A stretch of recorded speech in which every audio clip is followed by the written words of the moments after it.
Someone asked us the best question that has ever been asked a few weeks ago. And the question was, Abraham, how do you get rid of doubt?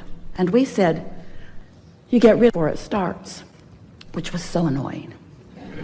Because when you're in the middle of it, that answer doesn't apply. How do I get rid of it before it starts when I've already got it? And we say, well, eventually you're going to sleep and you're going to get up tomorrow, and tomorrow you're going to soothe yourself better so that doubt never gets started. Doubt will never get a foothold if you're watching what you're doing. So Esther began applying that to herself. She woke up every morning with a determination that she was going to find a good feeling place and that she was going to maintain it as long as she could. And she, for the first day, she didn't even get out of bed before it was too late. The second day it was better. The third day she didn't make it through breakfast. In other words, it took quite a while of Esther caring more about how she felt than tending to emails, caring more about how she felt than tending to what was going on with other people. In other words, you've got to put yourself first. You've got to be so selfish. You have to care about how you feel, which means you have to tend to the self that you really are. You've got to find a way of closing that gap between who you're being right now and who you really are. And who you really are loves you so much, adores you, appreciates everything that you are, flows constantly to you, assisting you in every possible way. Last week, Esther came bouncing up the steps, and the step wasn't stable. When she stepped on it, it caved in, and her foot went between the step and the stage.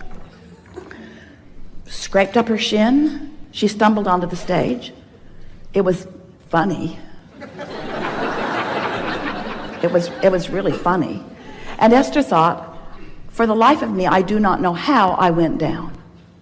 So Esther has a dear friend who sees energy. She always comes to the seminars in the city where she lives and sits in the back of the room because she not only likes to see the energy around Abraham, she liked to see the energy around Jerry when he was sitting at the table, and the energy around you. She could actually see who was all lighted up. She knows who Abraham is likely to call on because she can read this energy. So after every workshop, she watches all of the live streams. She sends Esther an email, and she says, yeah, Jerry walked on the stage with you. And Esther says, yeah, I know. I can feel him there. And then she said, he caught you last week. And Esther thought, that's why I didn't fall down.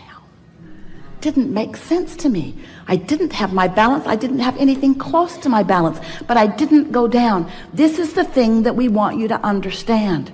We've got you. But if you're not knowing that, if you're mad at yourself, then you don't let us get you. You prevent yourself from receiving the inspiration. Do you know when you yawn? That's because you need more oxygen, and we yawn you.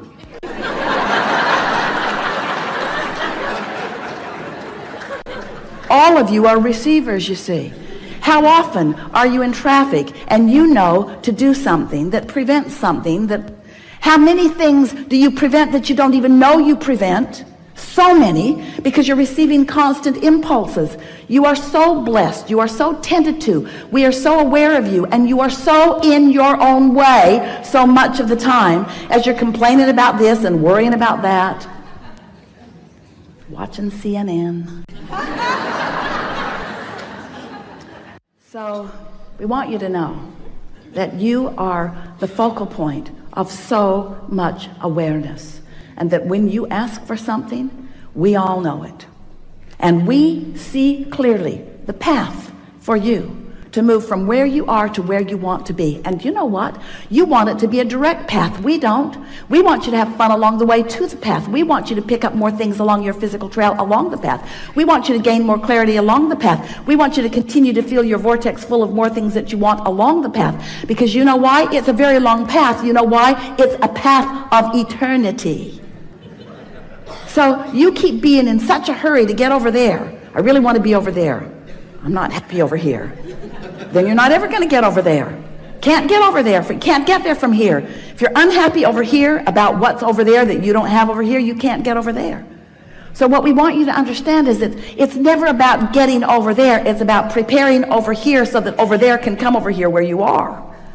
Did you get that? Because this is about law of attraction. This isn't about law of assertion. It's not law of getting things done. It's not of proving worthiness. It's a law of attraction. It's about you finding some way to think some sort of thought, to get on, to hold yourself on your own lap and soothe yourself. I am a good person, and I am doing well, and all is really well, and it's getting better. And I am figuring this out, and things are going my way. And I'm getting clearer every day, and I'm having fun in the process of doing this. And I'm understanding the creative process, and I know that this is a universe based upon attraction. And I know about vibration, and I know what I'm doing with vibration. I'm getting better at it every day, and there's evidence every day that lets me know that. As you soothe yourself, as you do something about tending to your point of attraction, which is all that matters, because everything else is already done, you see. It's like sometimes, we'll just give you a sort of analogy. You've asked for it,